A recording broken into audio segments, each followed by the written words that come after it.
భక్తివన్న ప్రేక్షకులకు శుభోదయం. 2/7/2024 స్వస్తి శ్రీ చాంద్రమానం క్రోధినామ సంవత్సరం ఉత్తరాయణం గ్రీష్మ ఋతువు జ్యేష్ఠమాసం కృష్ణపక్ష ఏకాదశి మంగళవారం. ఏకాదశి ఉదయం 8:54 వరకు ఉంది.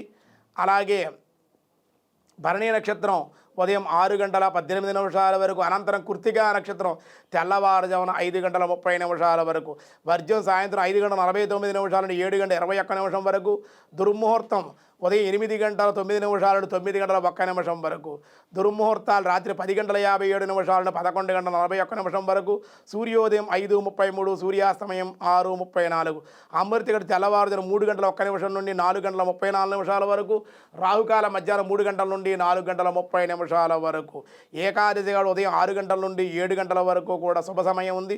మధ్యాహ్నం 3 గంటల నుండి 4 గంటల వరకు శుభకాలం ఉంది. తృతీయోగం మధ్యాహ్నం 12:39, బాలవ ఉదయం 8:54, కౌలవ రాత్రి 7:59. ఈరోజు ఏకాదశి 8:54 వరకు ఉన్నా పూర్తిగా ఉన్నట్టే. రేపు ద్వాదశి మట్టికి ఉదయం 7:04 వరకునే ద్వాదశి ఉంది కాబట్టి ఈవేళ కూడా ఏకాది ఉపవాసం చేసినటువంటి వాళ్ళు రేపు ఉదయం 7:04 లోపుగానే రేపు ద్వాదశి పారాయణ పూర్తి చేసుకోవాలి. సాధారణమైన వ్యవహారాలకే ఈరోజు అనుకూలం. దినారంభ చక్రాన్ని బట్టి మేష, వృషభ, మిథున, కర్కాటక రాశి వారికి అంత అనుకూలంగా లేదు. సింహ, కన్య, త్వల, వృశ్చిక రాశి వారికి కూడా మిశ్రమంగా ఉంది. ధనస్సు, మకర, కుంభ, మీనరాశుల వారికి కూడా సామాన్యంగానే ఉంది అని చెప్పడం జరుగుతుంది. వ్యాసాయ విష్ణు రూపాయ వ్యాస రూపాయ విష్ణవే. విష్ణు సహస్రనామంలో ఈరోజు 53వ నామం సవిష్ట. ఓం సవిష్టాయ నమః. మిక్కిలి స్థూల స్వరూపమని ఈ యొక్క శబ్దానికి అర్థం.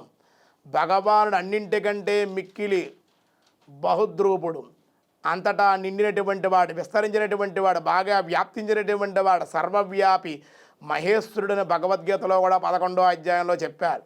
అలాగే విష్ణు సహస్రనామంలో కూడా విశ్వరూప సందర్శనుడిగా కూడా భగవద్గీత చెప్పినట్లుగానే విష్ణు సహస్రనామం భగవానుడి యొక్క విశేష రూపంగా కూడా చెప్పబడుతుంది. అందుకే విశేష రూపం కలిగినటువంటి వాడు శ్రీహరి కాబట్టి సవిష్ట అని గానం చేశారన్నమాట. ఇంకా మిగతా విషయాలు రేపు చూద్దాం. ఈరోజు స్వస్తి.